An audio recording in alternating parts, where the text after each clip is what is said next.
लंजार साहब के अर्ज दा कयूं त मुंहिंजे पीउ ममता ज़िंदगी खे आज़ादु कयो ने असांजी ईद बि असांजी ईद लाइ ख़र्चु बनायो। मुंहिंजो ॾाढो दिलि जो मरीज़ आहे। मुंहिंजो पीउ रश्को हलाए 500 कमायूं 500 खायूं। मुंहिंजे पीउ खे आज़ादु कयो वञे। असांजी ईद बि हुन खां सवाइ कोन थींदी। महिरबानी। लंजार हाउस वारो मसइलो 37 माण्हू कैद लॻा पिया आहिनि। जेल जे ज़िंदाननि में 10 महीननि खां बेगुनाह कैद लॻा पिया आहिनि। उन खां अलावा असां हिकु चकर में 10 चकर लंजार हाउस ते उन खां पोइ दोस्तरी माछी ॾे हेॾो ॾे सभिनी ॾे वियासीं। सभिनी असांखे आसरात न, लेकिन तब कुझु नथो थिए।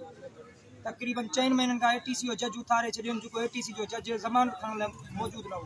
हींअर कल्ह ATC जो जज अची चुको आहे नौशहर। असांजो कोर्टुनि मां पूरो हणी उमेदूं आहिनि असांजी जज इंसाफ़ कंदा।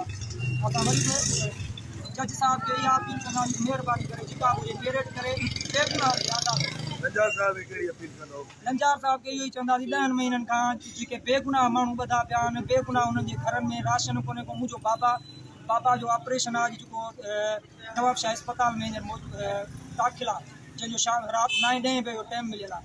उनजो ऑपरेशन आहे। उनजे लाइ बि असां वरी बि इहो ई चवंदासीं त बाबा खे बि दिलि में सूर पइजी चुको आहे। मुंहिंजा 2 भाइर अकरम भट्टी ऐं समद भट्टी, जंहिंजे करे बाबा अम्मा ॾींहुं राति रोइनि पिया।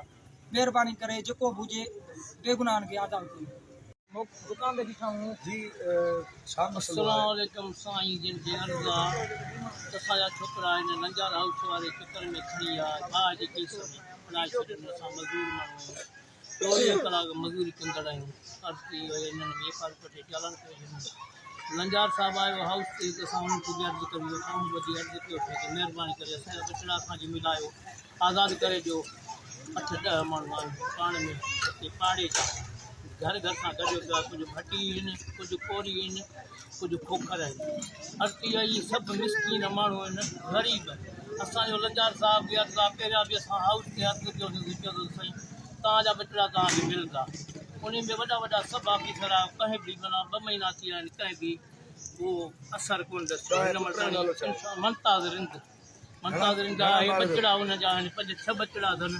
केॾी महिल बुखार में आहिनि, केॾी महिल खाइण पीअण जे लाइ आज़ार में। असां मरीज़ आहियूं दिलि जा, केॾी महिल बुखार में आहिनि, केॾी महिल चाक कोन आहिनि।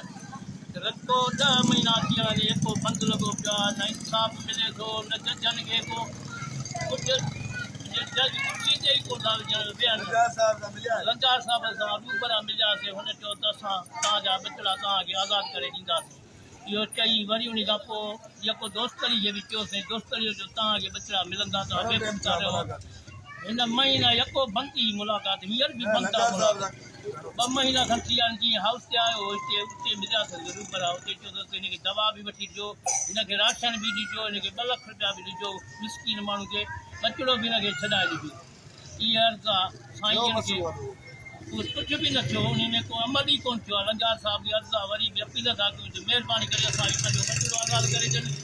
ईद कनि बचड़ा घर में, हुनजा बचड़ा परेशान आहिनि, राति ॾींहुं रोअनि था। मां बीमार माण्हू आहियां, कुझु बि मुंहिंजो को दारो मिलानी कोन थो थिए। हालत उहो ई हलाईंदा। नंढड़ो आहे, पढ़ंदो आहे पोटो, हे नंढड़ा मसूर आहिनि, उन जा ॾाढा परेशान लॻा पिया आहिनि। खाइण पीअण जे लाइ मजबूर लॻा पिया आहिनि।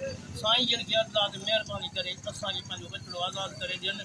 पाड़े जा बि 8-10 मिसकीन माण्हू फाथा पिया आहिनि। कंहिंजो पीउ माज़ूर आहिनि, के दिलि जा मरीज़ आहिनि। भाटी साहब बि हींअर वियो नवाशाह इलाज में, हुनजा 2 पुटड़ा ॿधा पिया आहिनि। तो इहो साईं जन खे अर्ज़ु आहे महिरबानी करे असांखे बचड़ा आज़ादु करे ॾियनि। हलारे महीने जे वास्ते असां ते रहम कनि। असांजा बचड़ा असां वटि ईद कनि। राति ॾींहुं बचड़ा रोअनि था, राति ॾींहुं बाबा बाबा करे था रोअनि। कंहिंखे रहम नथो अचे, कंहिं बि माण्हू खे रहम कोन थो अचे। त पोइ हिननि जा बचड़ा बेगुनाह मज़दूरी कंदो आहे, शाम सुबुह मज़दूरी कंदो आहे। मज़दूरी करे ईंदा आहिनि, मज़दूरी खाईंदा आहियूं। कुझु बि न आहे, 500 बि न आहिनि। असां ईद बि कीअं कयूं? बचड़ो जेको कमु वारो उहो झॾियो पियो आहे। बाक़ी केरु असांखे ॾींदो? हिननि जा बचड़ा बीमार आहिनि, ॾाढा दवा जे लाइ परेशान आहिनि। हींअर मौसम छा थो रहे? लंजार साहब जे वरी बि अपील आहे असां ते महिरबानी करे असांजा बचड़ा गचे रोडरनि जा मिसकिननि जा आज़ादु करे ॾिजो। लख थोरा लख अहसान असांखे साईं जन जा सदाईं असां महिरबानी आहियूं। हुननि जी महिरबानी कयो। लंजार साहब खे इहे अपील